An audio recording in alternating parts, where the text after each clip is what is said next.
Kalian tahu nggak sih apa itu discovery learning?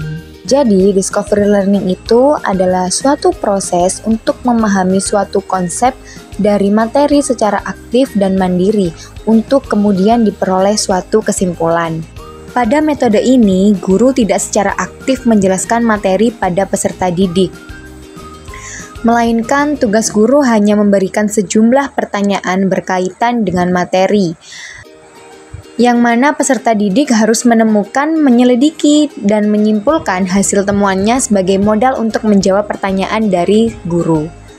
Discovery learning menurut para ahli yaitu sebagai berikut. Yang pertama ada Jerome Bruner. Jerome Bruner 1960 menekankan bahwa belajar itu harus sambil melakukan atau learning by doing. Dengan metode ini, peserta didik secara aktif berpartisipasi, bukan hanya menerima pengetahuan secara pasif.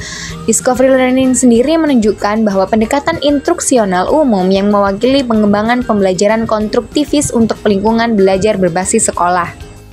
Yang kedua, menurut ahli Muhammad Husnan, yang mana model untuk mengembangkan cara belajar aktif dengan cara menemukan sendiri, menyelidiki sendiri sehingga hasil yang didapatkan bisa bertahan lama. Yang ketiga ada menurut Sanjaya bahwa discovery learning itu model pembelajaran yang bahan pelajarannya dicari dan ditemukan oleh peserta didik melalui berbagai kegiatan. Yang keempat ada menurut ahli Sun yang mana kemampuan siswa dalam mengintegrasikan antara konsep dan prinsip. Yang terakhir ada Rus Effendi yang menyatakan bahwa discovery learning adalah metode mengajar yang menekankan kemampuan peserta didik dalam menemukan pengetahuan. Penerapan metode ini dalam mengajar diharapkan mampu meningkatkan ketertarikan peserta didik pada materi yang sedang dipelajari. Oleh karena itu, Bapak atau Ibu bisa memilih jenis discovery learning, yang mana secara umum itu discovery learning dibagi menjadi dua jenis. Yang pertama ada free discovery learning, proses pembelajaran yang tidak disertai petunjuk atau arahan. Artinya, peserta didik harus memiliki kepekaan terhadap materi yang sedang dipelajari. Yang kedua, ada guided discovery learning, yang mana pembelajaran tersebut melibatkan peran guru sebagai fasilitator untuk menunjang terlaksananya pembelajaran. Yang selanjutnya adalah karakteristik discovery learning atau pembelajaran berbasis pertemuan. Menurut Kacik, ada 3 poin karakteristik pembelajaran berbasis pertemuan. Yang pertama, bimbingan guru yang penekanannya adalah membangun penalaran siswa dan menghubungannya dengan pengalaman mereka. Yang kedua, budaya kelas di mana ada kesamaan tujuan antara guru dan siswa, di mana keterbukaan pikiran dan dialog didorong dalam hal ini. Yang ketiga, siswa didorong untuk bertanya melalui eksplorasi dan berkolaborasi dengan guru dan teman sebaya. Jadi, bisa disimpulkan bahwa pembelajaran berbasis penemuan biasanya ditandai dengan memiliki bimbingan guru yang minimal, penjelasan guru yang lebih sedikit, pemecahan masalah dengan banyak solusi, penggunaan materi langsung, pengulangan, dan hafalan yang minimal. Halo teman-teman, perkenalkan saya Feli Bulinta Dinda Olivia dengan NIM 23021040224 dari Program Studi Pendidikan Bahasa dan Sastra Indonesia Universitas Jember. Nah, pada kali ini saya akan membahas mengenai peran guru dalam metode pembelajaran discovery learning. Kira-kira bagaimana ya peran guru dalam menerapkan metode pembelajaran discovery learning? Yuk simak terus video ini. Dalam proses belajar mengajar, guru memiliki tugas untuk mendorong, membimbing, dan memberi fasilitas belajar bagi siswa untuk mencapai tujuan. Guru menciptakan suasana pembelajaran yang kondusif, merancang aktivitas yang mendorong siswa untuk berpikir kritis, serta menyediakan masalah atau situasi yang menantang untuk dieksplorasi oleh siswa. Selain itu, guru bertugas memberikan motivasi agar siswa merasa percaya diri dalam proses belajar mereka. Guru juga menyediakan berbagai sumber belajar yang relevan seperti alat peraga, teknologi, atau referensi lain yang dapat mendukung eksplorasi siswa. Selama proses pembelajaran, guru mengamati dan mencatat perkembangan siswa, memberikan umpan balik yang konstruktif, dan membantu jika siswa menghadapi kebuntuan tanpa menghilangkan kemandirian mereka. Guru juga berperan penting dalam mendorong kolaborasi antar siswa, sehingga mereka dapat belajar dari satu sama lain dan mengembangkan keterampilan sosial.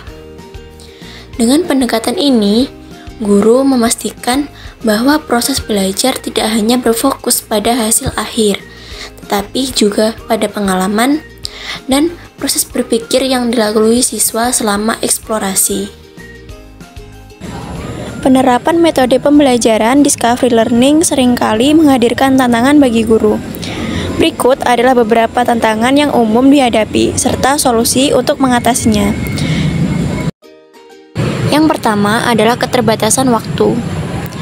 Metode ini membutuhkan waktu yang lebih banyak dibandingkan metode konvensional, karena siswa harus melalui proses eksplorasi, percobaan, dan penemuan.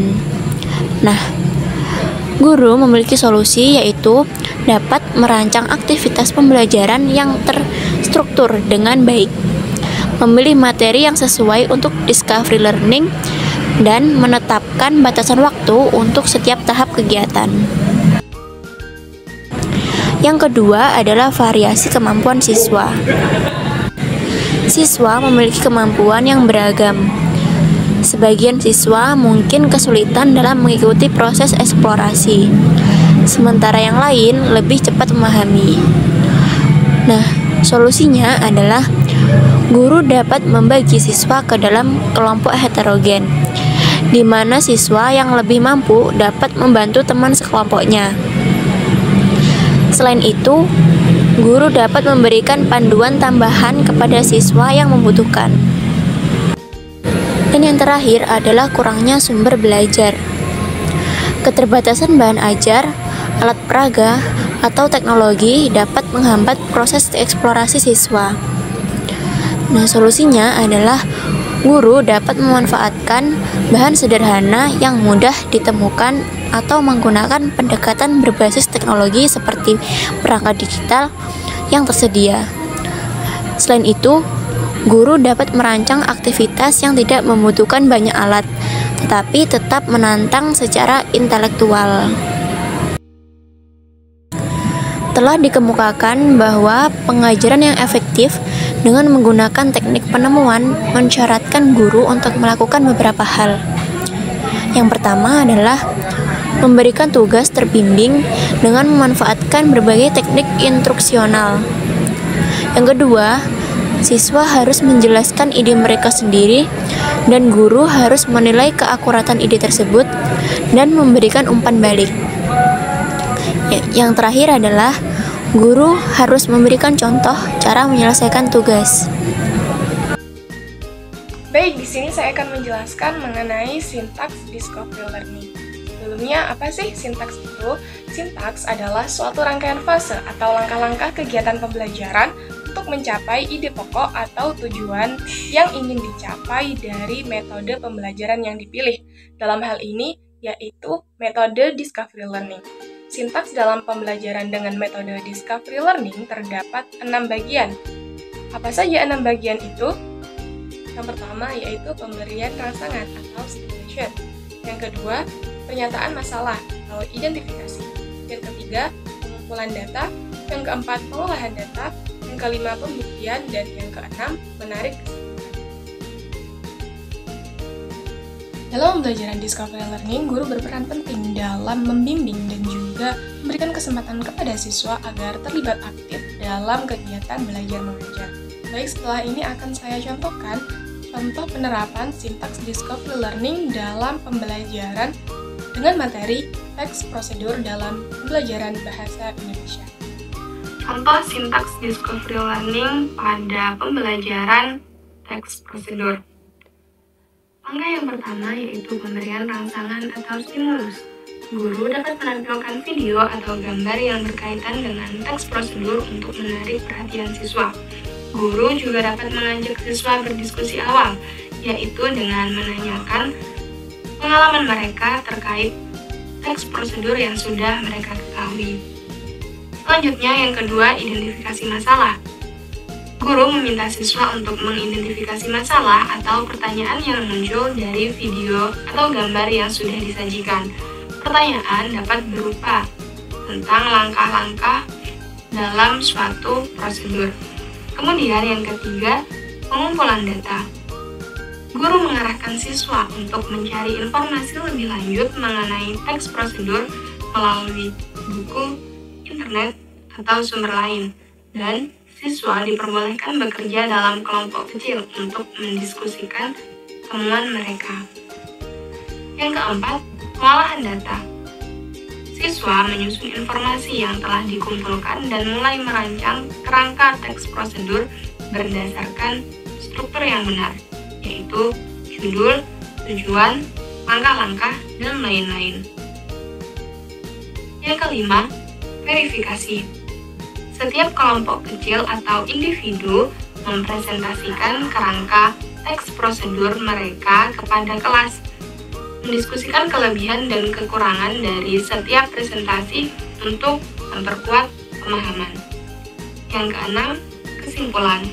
Setelah semua kelompok mempresentasikan, guru mengajak siswa untuk menarik kesimpulan tentang elemen penting dalam menulis teks prosedur, sehingga mereka dapat menyusun kerangka atau menulis teks prosedur sesuai dengan struktur yang benar. Tantangan dalam penerapan discovery learning di lingkungan pendidikan sangat beragam. Model ini menempatkan siswa sebagai subjek aktif dalam proses pembelajaran, namun tidak ada hambatan. Berikut adalah beberapa tantangan utama yang dihadapi oleh guru dan siswa dalam implementasi model ini. Tantangan dalam penerapan discovery learning yang pertama yaitu waktu yang diperlukan. Model discovery learning membutuhkan waktu lebih lama dibandingkan metode pembelajaran tradisional. Proses eksplorasi dan penemuan yang dilakukan siswa memerlukan alokasi waktu yang lebih banyak, yang bisa menjadi kendala di lingkungan dengan batasan waktu yang ketat. Yang kedua yaitu pengelolaan kelas. Guru sering menghadapi kesulitan dalam mengelola kelas ketika siswa diberikan kebebasan untuk mengeksplorasi. Ada risiko siswa menjadi terlalu terlibat dalam aktivitas mereka sendiri, sehingga kurang memperhatikan instruksi dari guru. Pengelolaan yang efektif sangat penting untuk menjaga fokus siswa pada tujuan pembelajaran. Berikutnya yang ketiga yaitu partisipasi siswa. Tidak semua siswa aktif berpartisipasi dalam diskusi atau kegiatan kelompok. Beberapa siswa mungkin merasa bingung atau tidak berani bertanya, yang dapat menghambat proses pembelajaran. Hal ini menunjukkan perlunya strategi untuk mendorong partisipasi aktif dari seluruh siswa. Nah, yang keempat yaitu keterampilan guru. Banyak guru belum terbiasa dengan model discovery learning, sehingga mereka mungkin mengalami kesulitan dalam penerapan langkah-langkah yang tepat. Keterampilan dalam memfasilitasi diskusi dan membantu siswa menarik kesimpulan juga menjadi tantangan tersendiri. Yang kelima yaitu fasilitas dan sumber daya. Tidak semua sekolah memiliki fasilitas lengkap untuk mendukung kegiatan discovery learning. Keterbatasan sumber daya dapat menghalangi pelaksanaan kegiatan eksploratif yang efektif. Yang terakhir yaitu kesulitan dalam menemukan solusi. Siswa mungkin menghadapi kesulitan dalam menemukan jawaban yang benar selama proses eksplorasi, mengakibatkan pembosan waktu dan energi. Mereka bisa saja terjebak pada hipotesis yang salah sebelum menemukan solusi yang tepat. Dengan memahami tantangan ini dan menerapkan solusi yang tepat, penerapan model discovery learning dapat lebih efektif dan memberikan hasil belajar yang lebih baik bagi siswa. Kelebihan yang ada pada discovery learning ini. Yang pertama, membantu peserta didik untuk mengembangkan kesiapan serta penguasaan keterampilan dalam proses kognitif. Kedua, peserta didik memperoleh pengetahuan secara individual sehingga dapat dimengerti dan mengendap dalam pikirannya. Yang ketiga, dapat membangkitkan motivasi dan gairah belajar peserta didik untuk belajar lebih giat lagi. Yang keempat, memberikan peluang untuk berkembang dan maju sesuai dengan kemampuan dan minat masing-masing. Dan yang kelima adalah memperkuat dan menambah kepercayaan pada diri sendiri dengan proses menemukan sendiri, karena pembelajaran berpusat pada peserta didik dengan peran guru yang sangat terbatas. Adapun kekurangan dalam discovery learning ini antara lain, siswa harus memiliki kesiapan dan kematangan mental. Siswa harus berani dan berkeinginan untuk mengetahui keadaan sekitarnya dengan baik. Belajar mengajar menggunakan discovery learning ini membutuhkan waktu yang lebih lama dibandingkan dengan metode konvensional lainnya. Ketiga, bagi anak didik yang berusia muda, kemampuan berpikir rasional mereka masih sangat terbatas. Dan yang terakhir, kesulitan dalam memahami suatu persoalan yang berkenaan dengan pengajaran discovery learning ini. Jika kelas terlalu besar, penggunaan teknik ini akan kurang berhasil. Assalamualaikum warahmatullahi wabarakatuh, dan selamat pagi anak-anak hebat ibu semuanya. Bagaimana kabarnya hari ini? Semuanya sehat? Alhamdulillah semuanya sehat dan tetap semangat ya. Oke anak-anak, sebelum kita mulai pembelajaran hari ini, marilah kita awali pembelajaran dengan membaca doa terlebih dahulu. Oke Wildan, silakan dipimpin doanya. Terima kasih Wildan, biar tetap semangat dalam belajarnya. Tepuk semangat, semangat.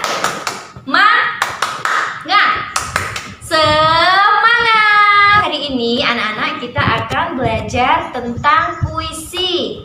Adapun tujuan pembelajaran hari ini, siswa mampu mengidentifikasi ciri-ciri puisi. Kemudian yang kedua, siswa dapat menyajikan hasil pengamatan tentang ciri-ciri puisi secara terperinci ya. Apa yang tahu apa itu puisi?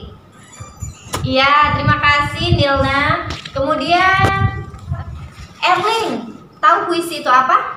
Iya, hebat. Marilah kita catat terlebih dahulu.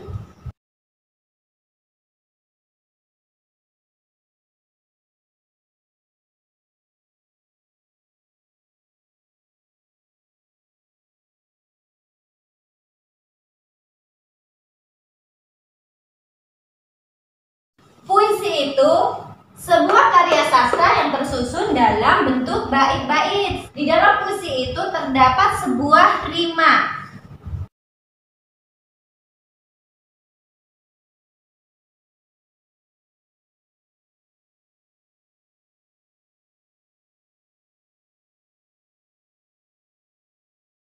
Puisi itu juga dibagi menjadi dua ya anak-anak ya.